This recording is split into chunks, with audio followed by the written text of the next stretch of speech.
Okay.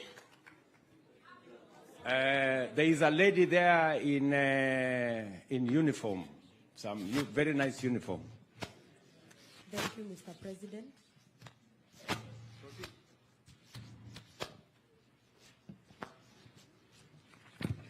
Thank you, Mr. President. My name is Lucy Wamaida Machogu, the Vice President, Kenyatta University. And I want to represent all students in the universities in Kenya because actually we were on the streets and we would wish to inquire some answers from you. First is to appreciate the government and the Ministry of Education because you've set an event on the 9th of August at KICD for all the student leaders and all the students to discuss on the funding model. So some of the questions I would wish to inquire answers from you, Mr. President. Number one, why did you come up with the funding model? How does the funding model work? Do you feel like the implementation of the funding is okay? What is the criteria used to group people to different categories? That is about the funding model.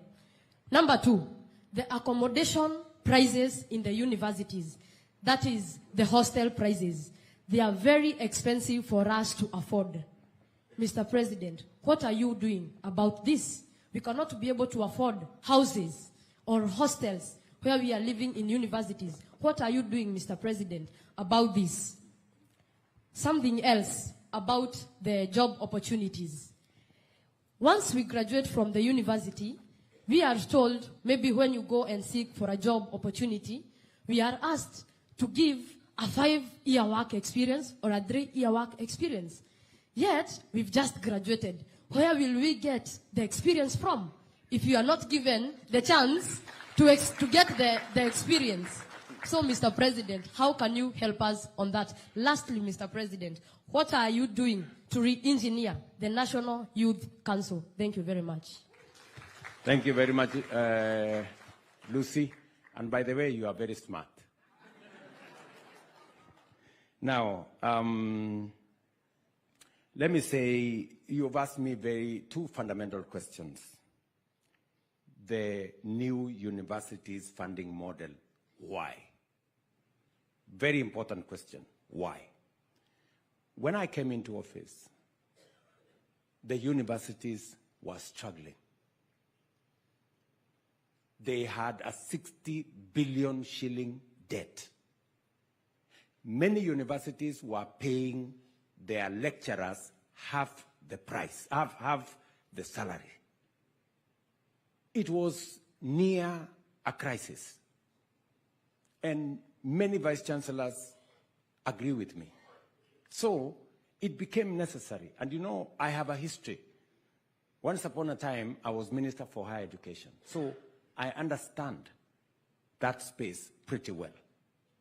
And when I came into office then as Minister for Higher Education, I am the one who developed and created the space around our TVETs because there was a missing gap in our education system.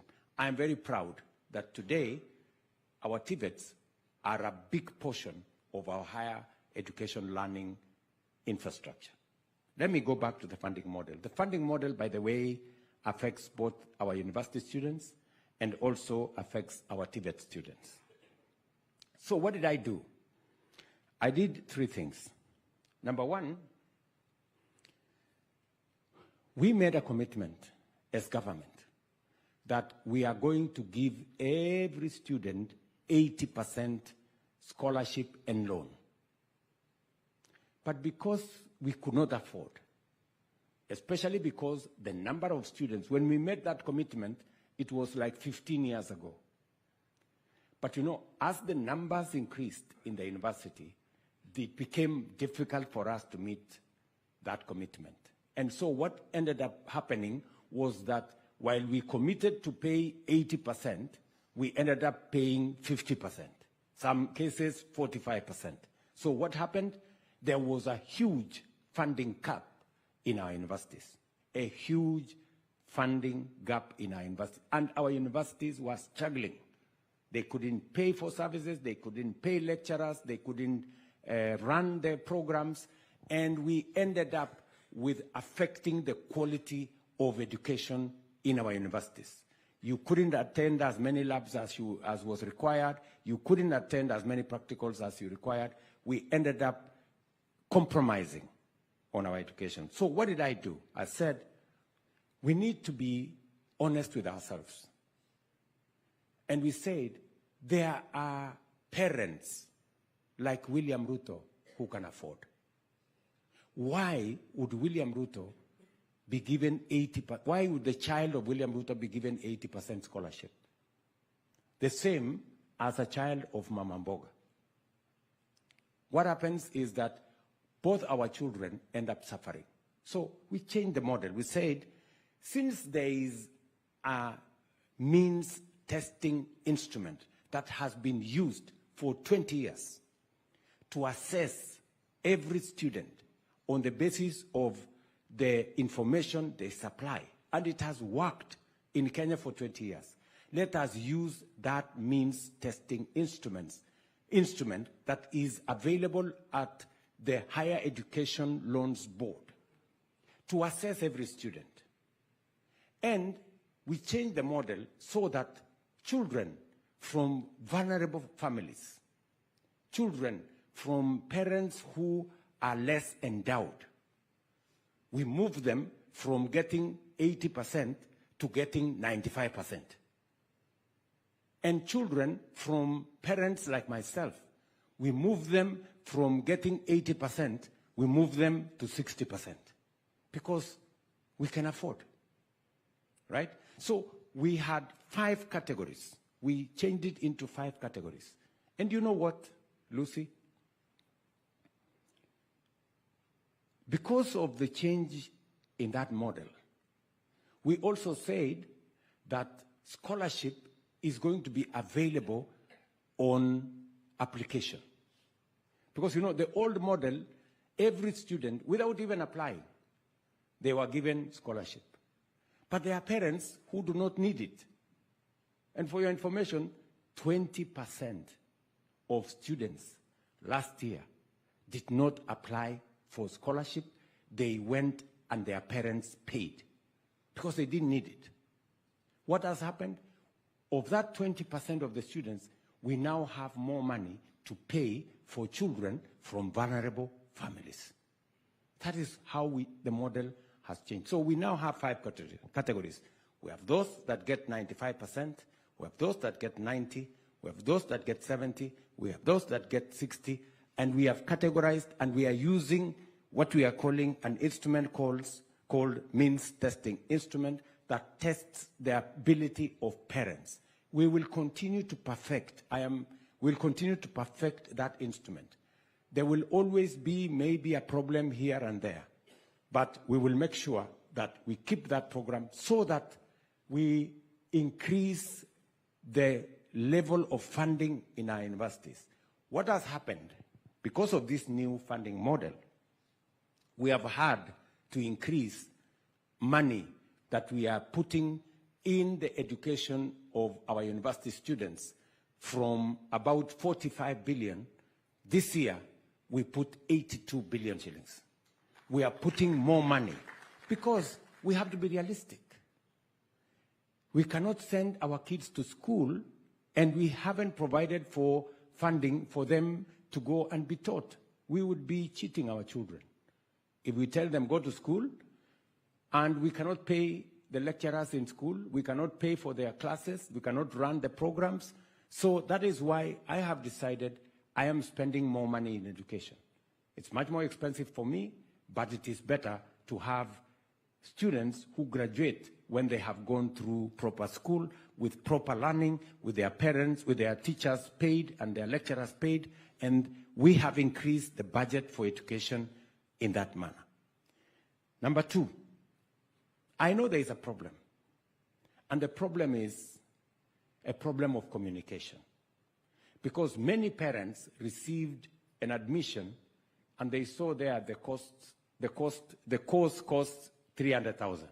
Then the parents said, okay, where am I going to find these 300,000? I have since instructed the ministry that although the cost is 300,000, there must be clarity that this cost is 300,000, yes, but a parent can get up to 95% scholarship and loan of that amount. So I think now there is going to be greater communication so that parents can understand that whatever it is that is appearing on those admission letters is not the money demanded from them. It is just the cost of the course. But that cost will be met largely by scholarship, partly by loan, and very insignificantly by parents paying the fee they have been paying. I have told you why. It is work in progress. This is the first year we're implementing. I know there are still teething problems, but we will want to work with student leaders like you, Lucy, and others, so that we can properly explain. And I really want to invite student leaders from university. I am prepared to engage with them. I am ready to engage with them because I am doing what is best for all our university education. I am very passionate about education, and it is the greatest equalizer. It is the reason why I decided to hire 56,000 new teachers, because I believe education is the greatest equalizer and no child should be locked out from education. Hostels. Lucy has said, and I agree with you, I have been to many parts of Kenya, and students live in squalor. They live in very bad conditions. They live sometimes in slums, and they live in very dangerous places. And that is why I have made the decision that we are going to work with our Ministry of Housing.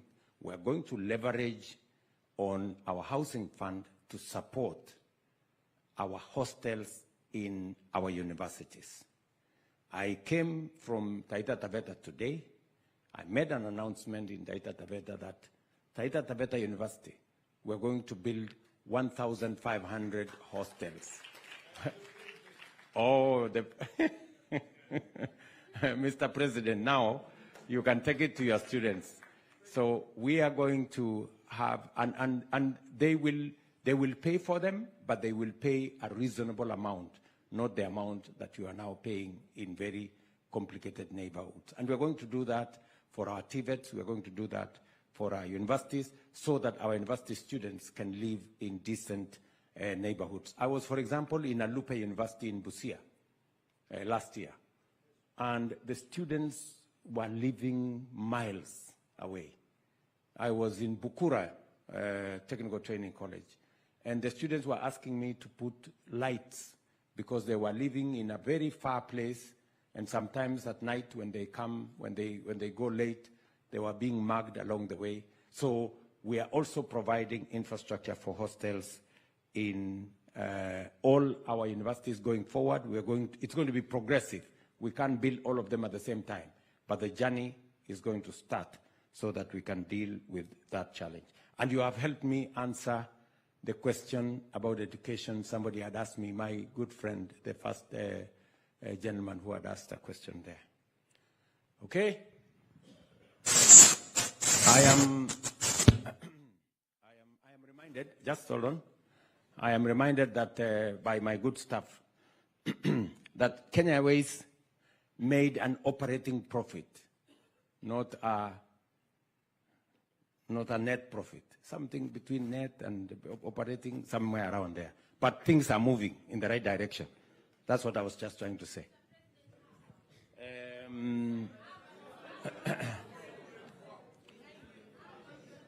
Oh, I am told there are people behind me here who have not said anything. Okay, my friend, let me start with this young man. You can use my mic.